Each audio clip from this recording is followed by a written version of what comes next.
Boris Johnson persiste et signe. Le Premier ministre britannique a lancé un défi hier à l'opposition alors que le Parlement s'est remis au travail. Soit ses opposants votent une motion de défiance, soit ils laissent le gouvernement mettre en œuvre le Brexit. Et alors que se prépare dans la douleur cette éventuelle sortie de l'Union européenne, on s'est posé cette question. Est-ce que l'anglais pourrait disparaître de Bruxelles ? Et oui Mathieu, car c'est la journée européenne des langues. Aujourd'hui, l'occasion jamais de s'interroger. Eh bien, rien n'est moins sûr selon notre correspondante Isabelle Horry. L'anglais a fait son temps, place au français. En public, l'européen Jean-Claude Juncker se cantonne désormais au français et à l'allemand, les deux autres langues de travail de l'Union.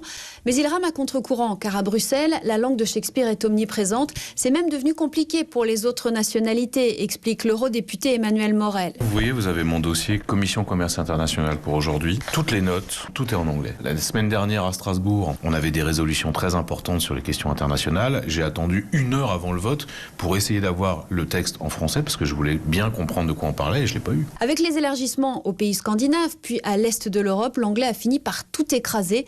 On ne reviendra plus en arrière, craint le journaliste Jean Quatremer, en pointe sur ce sujet. Il y a un règlement de janvier 1958 sur le statut des langues qui prévoit quelles sont les langues officielles de l'Union européenne.